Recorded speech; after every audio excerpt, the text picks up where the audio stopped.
the sky when the weather's fine. You got women on your mind. Ce faci, mă, te-ai trezit? Da, băi, Narcise, a fost o noapte demențială. Dar văd că tu ți-ai cam făcut treaba. A? Unde ai găsit-o? Băi, am găsit-o pe una parte, știe să facă perfect treaba aia. Băi, ce noroc ai avut. Nu știu, bă, dacă și eu aș avea norocul ăsta, că am venit așa pregătit în vamă. Dar nu știu dacă... Hai mă, să bem o cafea, să povestim mai multe. Bă, că bine zici. Hai mă să bem o cafea și așa e dimineață. Mergem și bem. Păi și tu, nimic asta? Nu știu, frate, eu aștept fata potrivită.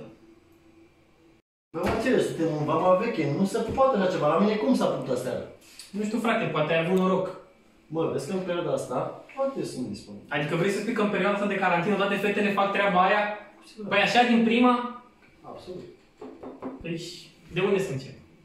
Băi, Pedro, vezi pe creația aia de acolo, mai e mișto? Care mă? Aia de lângă...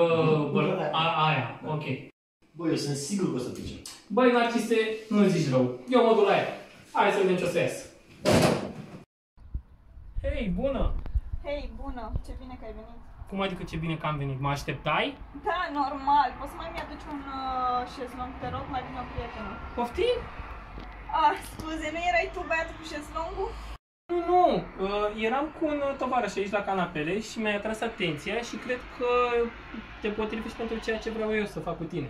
Poftim? Auzi, mă, băiatule, dar tu crezi că eu pic așa ușor? Tu crezi că fac treaba aia din prima?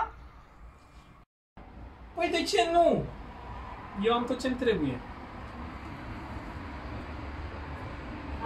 Păi așa stă altfel treaba. Hai să mergem. Hai să bem ceva înainte. Sigur. Îmi plac mult bărbații care au tot ce le trebuie.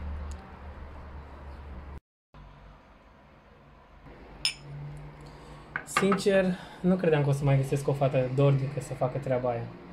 Atunci hai să mergem mai repede la tine să o facem. Odată ce durează atât? Gata, mai trebuia să iau ăsta. Hai să intrăm repede.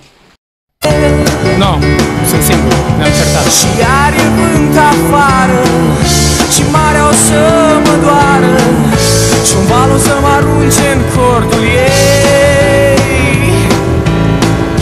Bă, Marcele, ți-am spus eu că să pice. Da, bă, Narcise, ai avut dreptate. Cred că am găsit fata perfectă, frate. Deci, uite și tu, mi-a făcut un castron de gogoși toată noaptea, frate. Deci, sunt... Ia, gustă.